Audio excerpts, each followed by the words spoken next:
The world of men is doomed. It always has been, and always will. It is for this reason that men of great courage, heroes of the gods, set out on their quests. For as long as there have been humans, the idea of the heroic quest has recurred. Through the quest, the values and conflicts of society are distilled, simplified, and made potent. They are shaped into images and actions. One image, one quest, is perhaps more pervasive than any other. The journey to save the land, to win the princess, and to slay a dragon.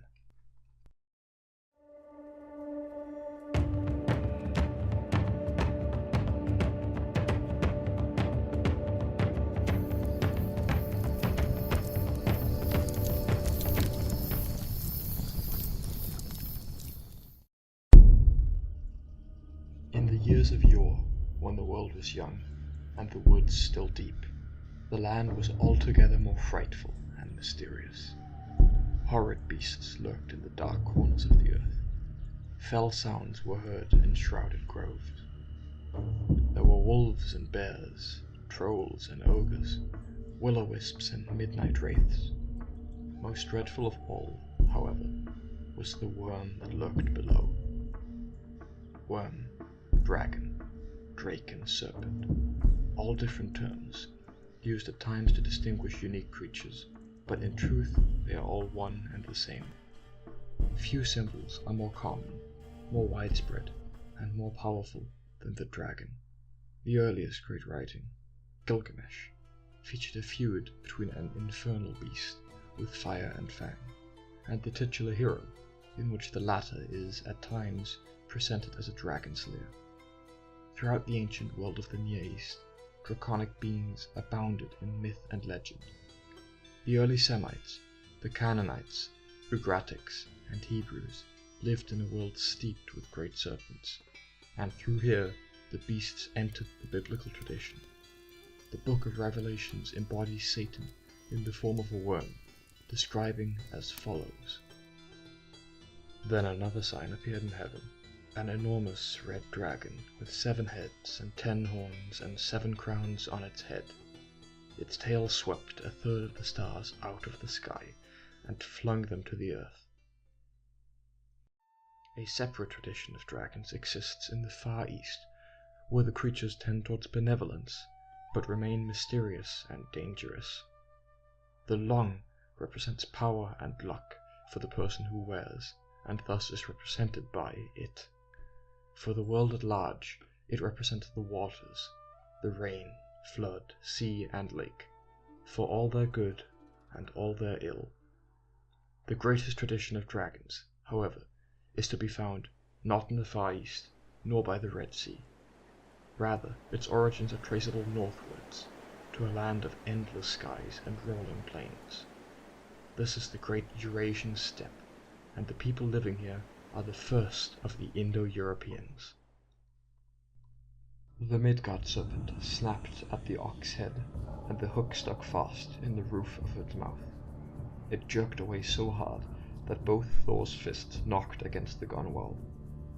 Then Thor grew angry, and, exerting all his divine strength, dug in his heels so hard that both his legs went through the boat until he was digging his heels in on the sea bottom. He drew the serpent up on board. Staring straight at it, the serpent glared back, belching poison. The giant Hymir turned pale with fear when he saw the serpent and the sea trembling in and out of the vessel too. At the very moment that Thor gripped his hammer and raised it aloft, the giant fumbled for his bait knife and cut Thor's lie off at the gunwale. So went the encounter between the god Thor and the Midgard serpent, as recounted in the Prose Edda. The Prose Edda was compiled in the 13th century, while the Norse faith died out in its pure form around 2 centuries prior, but the story told here has roots far, far older than both. It has been well over 6,000 years since the Proto-Indo-Europeans dwelt on the Pontic steppe and practiced the earliest incarnation of their religion. In that time, much has changed, but some aspects remain constant. One such tale, passed down over many millennia, is the war with the serpent. Details vary, but the core concept remains constant.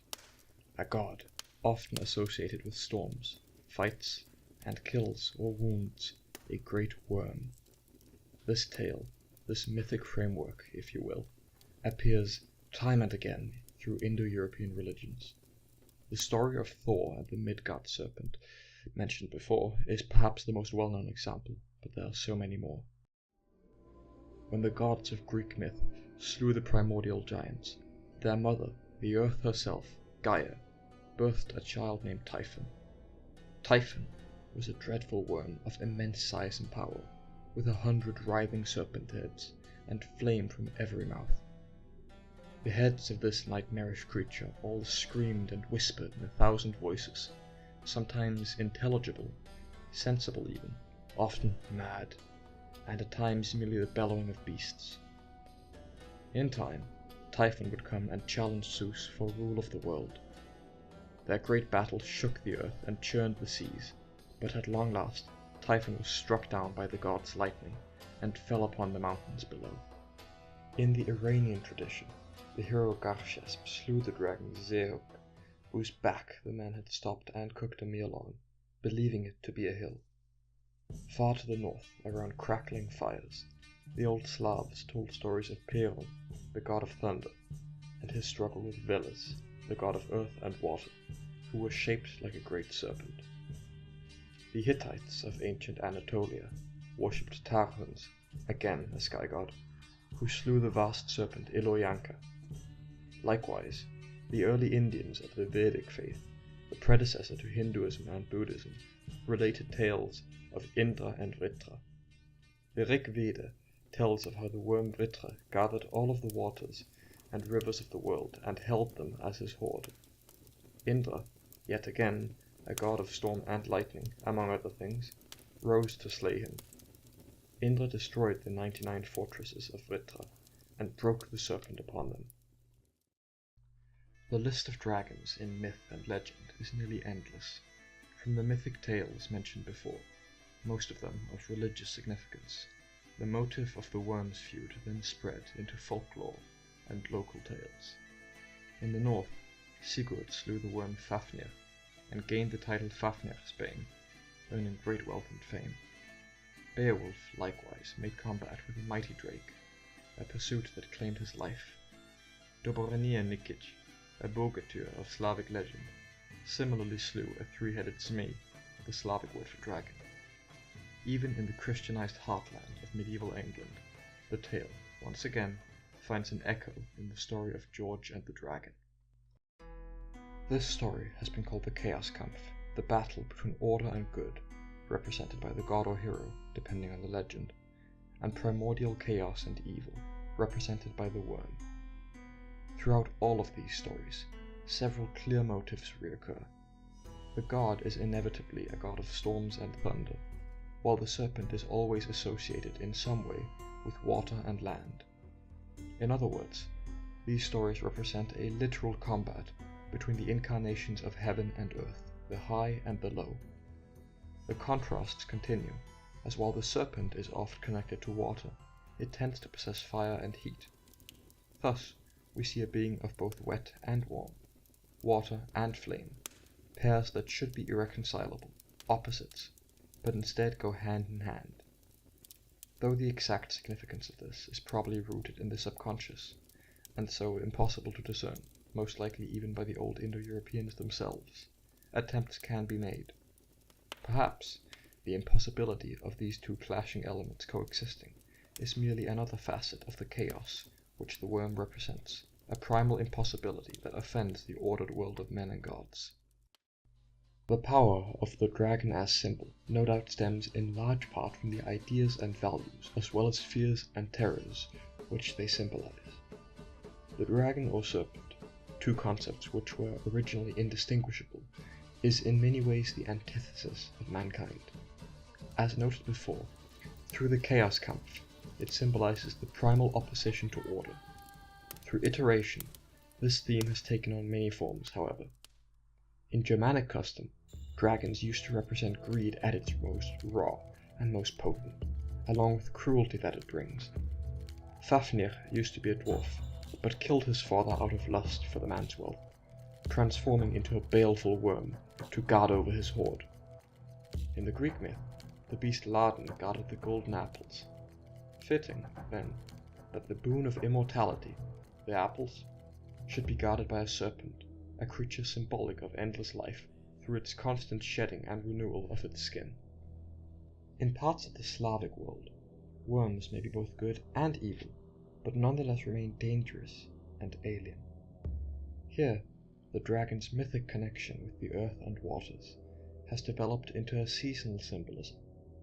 In Bulgaria, the male dragon guards the harvest, while the female dragon destroys it. The most famous folkloric implementation of the worm's feud, however, is that of the Christian dragon, or perhaps more accurately, the pagan one. When this southern faith entered the Indo-European world, it came into contact with the ancient and deeply ingrained myth of the drake. As Christianity so often did, this belief was integrated and assimilated rather than combated. A new version of the Chaoskampf was invented, one in which dragons symbolized paganism, while the hero, now a Christian knight, represented Christ's victory over the heathen. The connection was obvious and immediate, as the serpent, and by extension the Semitic version of the dragon legend, already played a significant role in Christian theology. As Adam crushed the head of the serpent, interpreted as being Satan, so did St. George strike down that foul worm, converting the populace of Libya to Christianity in the process. The dragon, in this legend, emerges from a lake, a remnant of the original Indo-European association of the dragon with water. An even clearer case of the merger between native faith and Christian doctrine is found in the north of Europe. The Lindwurm, or Lindorm in Danish, is a long and winding dragon, originally from the Nordic folk faith, which dwells in wells and watery lairs. After the advent of Christianity, the Lindwurm became an ardent enemy of churches. Today, probably the most famous tale of the Lindwurm is that of a beast that surrounds a church, blocking all who wish to exit and enter it, until at last a bull was raised and released against the worm, mortally wounding it. Today, the dragon is a major aspect of much fantastical fiction. Through current literature, the notion of the dragon has been altered significantly, depriving it of much of its original symbolic and mythic context, while constructing a new set of notions and characteristics to surround it. The process through which the dragon became integrated into modern imaginative fiction is a long and complex one, worthy of its own video, but suffice to say, folklorists and myth enthusiasts, such as Tolkien and C.S. Lewis, played significant roles. In its original, mythic form, the dragon was more than merely a winged lizard or fire-breathing monster. It was the collective fright of mankind, our fears made manifest and sent against us. Accordingly, the act of slaying a dragon was more than merely pragmatic. To do so was an act of spirituality, of religion, and honor towards the gods, since the vanquishing of the drake is an imitation of the divine feud between God and serpent, a form of worship. Dragons were never real, in the sense of being physical, living, breathing animals. In our minds, however, they are eternally alive. Any person who faces his own fears and inner darkness is slaying his own dragon, repeating that selfsame ancient ritual, passed down over so very many lifetimes, from our early ancestors, still living in the windswept steppes of the East.